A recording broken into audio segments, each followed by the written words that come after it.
Assalamualaikum warahmatullahi wabarakatuh. Hai Sobat Horor, kali ini aku bakal ngelanjutin cerita dari Chill Banana 313 yang berjudul Montianak. Gak usah basa-basi lagi, langsung aja kita mulai. Langit berwarna jingga mulai menampakkan diri, pertanda waktu sore telah tiba. Seperti biasa, hari yang telah selesai melakukan tugas mengajar sebagai guru di madrasah terlihat bersemangat menggayuh sepeda ontelnya. Tak sabar ingin menemui sang istri tercinta untuk memberikan kabar baik. Sedikit lelah karena harus mengayuh di atas tanah berbatu dengan kondisi jalanan yang berbukit-bukit. Tak mengendurkan semangat sedikit pun. Baru saja salah seorang teman memberi kabar tentang istrinya yang berhasil hamil setelah menunggu sekian tahun. Karena bantuan dari seorang dukun bayi yang juga memiliki kemampuan terapi agar cepat memiliki keturunan. Ya, paling tidak Hari tak pernah semangat dalam ikhtiarnya. Sungguh, ia tak tega melihat Kanti yang sering dirundung kesedihan saat benar-benar ingin memiliki keturunan. Ingin sekali ia mengajak Kanti berobat ke Jawa. Hanya saja tabungannya masih belum cukup. Gajinya yang hanya seorang guru madrasah terbilang kecil, tidak dibayar tunai. Hanya dibayar dengan upah setumpuk padi yang nanti akan dijual lagi di pasar dengan harga murah. Untung saja Hari memiliki pendapatan yang lain dari hasil ladang dan kebun pisang peninggalan orang tuanya. Saat itu sistem barter masih berlaku sebagai alat pembayaran di Pulau Boyan. Hari menyandarkan sepeda di samping pintu rumah. Terdengar riak pintu kayu berwarna pucat itu terbuka perlahan. Kepalanya melongok ke dalam, disusul dengan badannya yang mulai bergerak memasuki sebuah ruang tamu sederhana. Sepi, tidak seperti biasanya. Langkah kaki panjang itu bergerak perlahan menyisir ruang demi ruang. Hingga akhirnya Hari menemukan pintu belakang rumah yang terbuka, yang mana pintu tersebut mengarah ke kebun pisang miliknya. Mata coklatnya menyisir sekitar dan menangkap sosok yang sedari tadi sudah dicari-cari. Seolah senyum tersungging di bibir tipisnya. Seorang wanita cantik dengan rambut panjang sepunggung yang sengaja digerai itu tampak berdiri membelakanginya. Wanita itu berdiri menghadap sebuah pohon pisang yang cukup besar. Hari berjingkat pelan mendekati. Namun, ketika jarak mereka yang hanya tinggal beberapa langkah saja, Hari menemukan sebuah kejanggalan. Langkahnya terhenti, mengamati apa yang dilakukan Kanti di sana. Wanita berkulit kuning langsat itu tampak berbicara sendiri pada sebuah pohon. Sesekali melemparkan canda dan senyuman. Namun, hal itu tak berlangsung lama. Seolah ada yang memberitahu, Kanti pun langsung menoleh ke arah Hari. Hari tampak gelagapan saat mata Kanti sejenak menatap tajam padanya. Hanya sejenak. Kemudian iris hitam milik Kanti berubah lagi menjadi sendu. Menatap Hari dengan senyum lembut, sembari memperlihatkan lesung pipi di pipi kirinya. "Suamiku sudah pulang," sambutnya kemudian. Kanti tampak tenang-tenang saja. Tak terlihat mimik kekhawatiran sedikit pun di wajah ayunya, seolah memang tak terjadi apa-apa. Iya, jawab Hari. "Kamu sudah makan?" tanya Kanti sekali lagi. Hari menggeleng kikuk. Kanti menggelengkan kepalanya.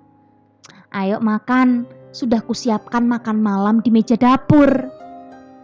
Lalu Kanti menggandeng lengan kokoh milik suaminya sembari berjalan ke arah pintu belakang rumah. Hari menurut saja dengan sejuta tanya di dalam pikirannya. Meski penasaran, Hari mengurungkan keinginan untuk mempertanyakan apa yang dilakukan Kanti barusan. Malam itu, di sebuah kamar berpenerangan temaram, tampak Kanti menyisir pelan rambut panjang hitamnya sembari duduk di depan kaca meja rias. Sesekali Kanti bersenandung lirih di sela-sela keheningan. Wajah piasnya yang ayu tampak tenang. Tak berselang lama, Hari pun membuka suara. "Aku punya kabar baik, Dik." Jawab Kanti. "Kamu ingat teman seprofesiku yang juga mengajar di kecamatan sebelah, yang istrinya juga tak kunjung memiliki keturunan setelah sekian tahun menikah? Akhirnya istrinya bisa hamil karena bantuan seorang dukun bayi." Lanjut Hari bersemangat.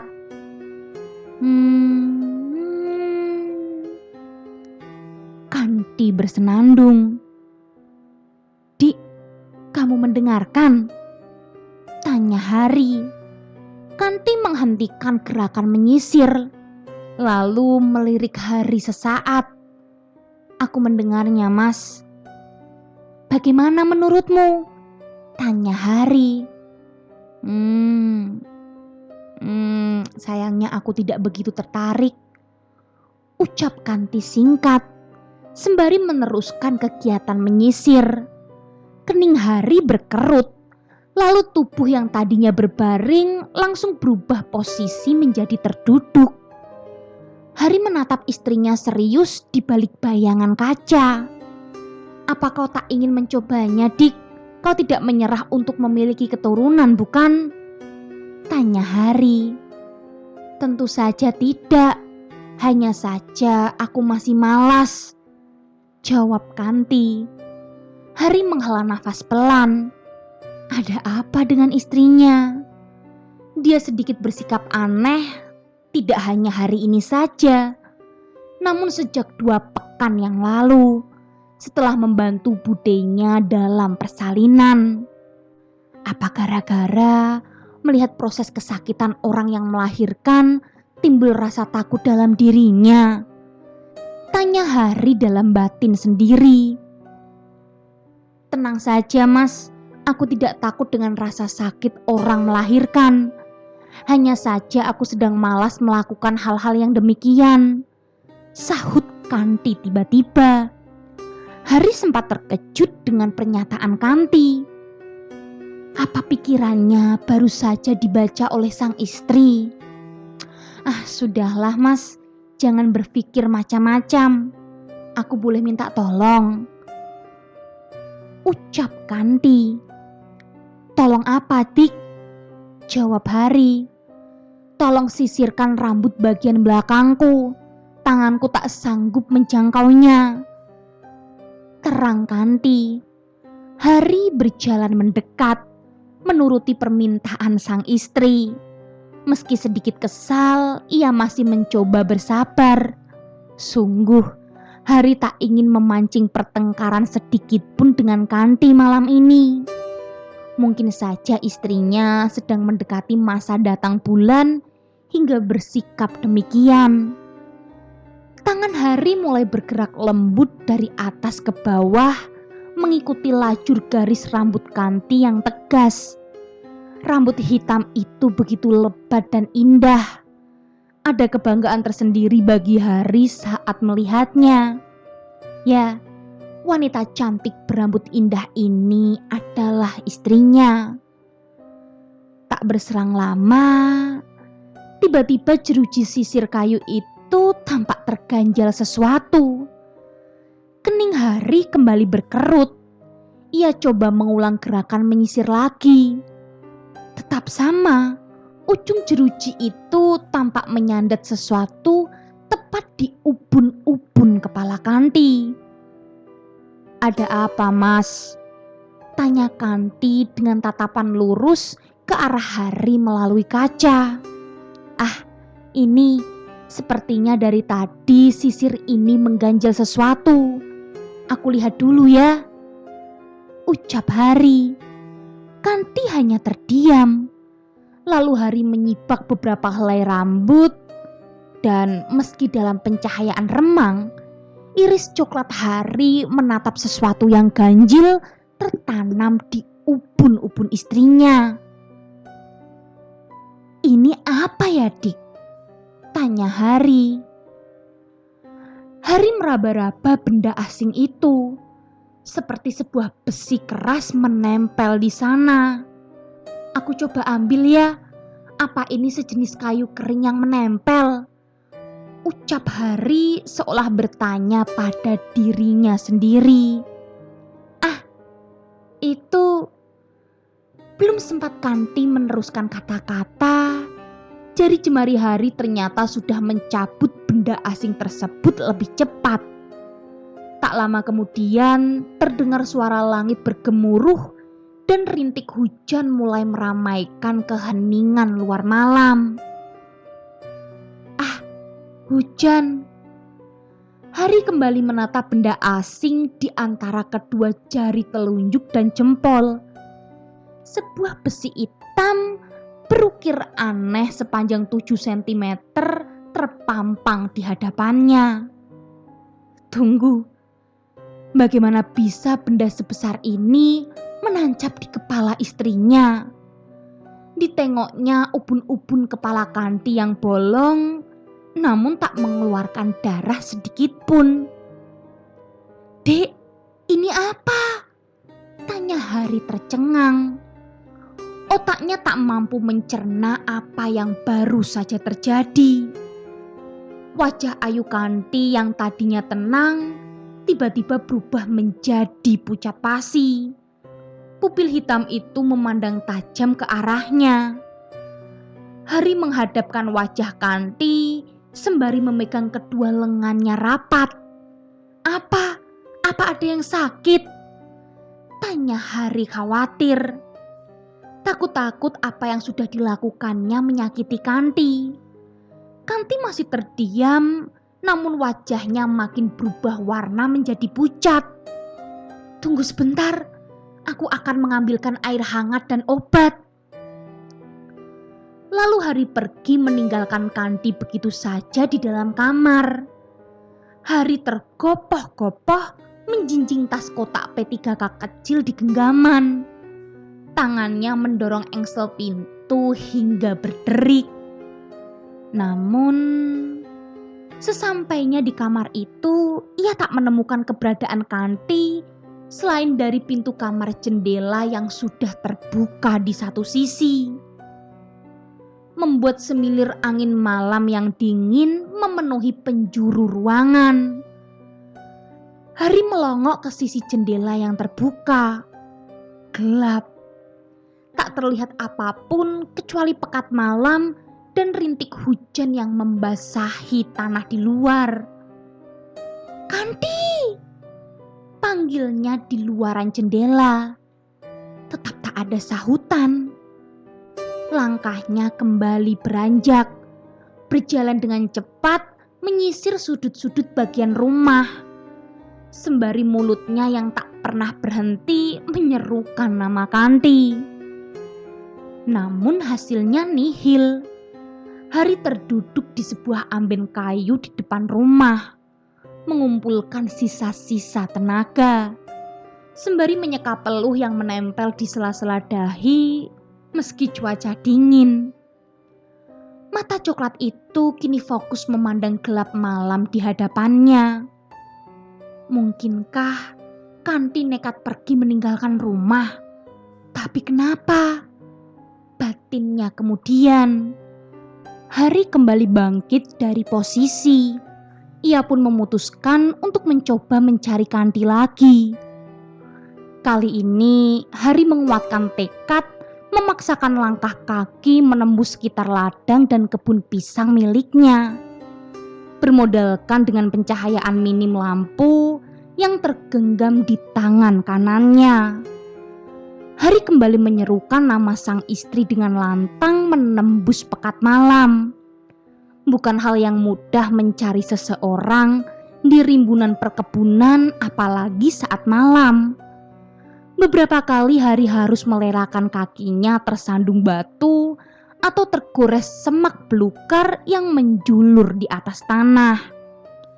Belum lagi, ia harus tetap waspada akan hadirnya binatang-binatang malam yang berbahaya, seperti ular atau hewan berbisa lainnya. Hal itu tentu membuatnya harus lebih berhati-hati dalam setiap langkah. Untunglah hujan sudah berhenti saat itu. "Kanti! Kanti!" Hari terus memanggil sang istri hingga suaranya berubah menjadi serak. Tanpa sadar, langkah kakinya sudah sampai di ujung kebun, yang mana ada sebuah hilir sungai kecil di bawahnya. Hari kembali mengarahkan pandangan mata ke depan. Hanya ada rimbunan hutan bambu di seberang sungai. Semilir angin yang datang mampu membuat batang-batang bambu itu bergerak, menciptakan derik-derik suara gesekan yang cukup mengerikan di gendang telinga. Tak mungkin lagi Hari menerobos, mengingat sudah pasti banyak ular di sana. Namun bukan itu saja. Meski dalam keterbatasan penglihatan karena cahaya temaram, iris mata Hari dikejutkan oleh hal lain, yang mana itu membuatnya mengucek kelopak mata dengan punggung tangan berkali-kali.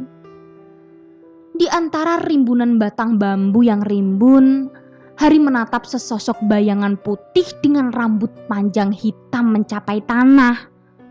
Seorang wanita bermuka putih pucat mengerikan dengan sepasang bola mata hitam pekat mendelik ke arahnya. Tentu saja sosok tersebut membuat Hari terlonjak hingga terduduk di atas tanah. "Montianak!" gumamnya dengan bibir bergetar. "Mas!" Tiba-tiba ia mendengar suara Kanti dengan nada bergema. Hari menoleh ke sekitar namun tak mendapati siapapun. "Mas Hari!" Suara lembut itu terdengar lagi, namun kali ini disertai dengan isak tangis yang memilukan. Hari benar-benar bingung sekaligus takut di saat bersamaan. Matanya kembali mencari sosok arah suara itu. "Mas, tolong!" Hari mencoba membuang kecurigaannya. Masa sih? Pelan namun pasti, kepalanya kembali memutar ke arah sosok di seberang sungai. Wanita berwajah mengerikan itu masih berdiri di sana, hanya saja kali ini ada sosok lain tepat di sampingnya. Seorang nenek bersanggul dengan tubuh membungkuk memandang Hari tajam. Wajah nenek itu tak kalah menyeramkan. Mata yang hilang satu dengan mulut robek di sisi kiri hingga telinga. Lalu datang sekelebat bayangan putih terlihat mondar-mandir di belakang mereka dengan suara khas tawa yang mengerikan. Hari terkesiap, tubuhnya kaku dalam seperkian detik. Meski dalam penglihatan minim untuk ukuran mata normal manusia, anehnya ia bisa melihat jelas sosok apa yang ada di depannya. Seperti sebuah penglihatan mata batin, atau memang mereka benar-benar ingin menunjukkan wujud yang nyata kepada dirinya.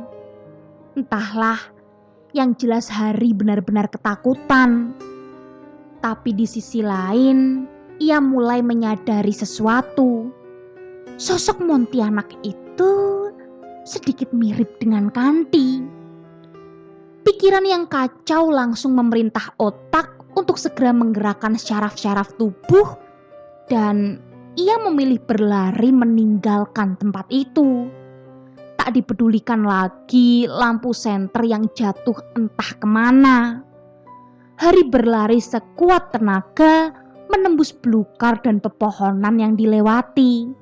Meski tak jarang, kaki-kakinya menabrak hingga terperosok lubang-lubang kecil di tanah. Bahkan matanya mulai bisa beradaptasi dengan malam meski hanya mengandalkan sinar redup dari cahaya rembulan. Hari terus berlari hingga akhirnya berhasil kembali di depan rumah. Tanpa pikir panjang, laki-laki bertubuh jangkung itu langsung menyabet sepeda yang terparkir di dinding depan dan menggayuh pedal sekencang-kencangnya melewati jalan setapak menuju pemukiman warga. Gimana sobat horor? Penasaran kan? Sebenarnya kemanakah Kanti pergi? Dan sebenarnya apa tujuan Montianak itu memperlihatkan diri kepada Hari? Kalau gitu tunggu kelanjutan ceritanya dan jangan lupa nyalakan lonceng notifikasinya. Bye!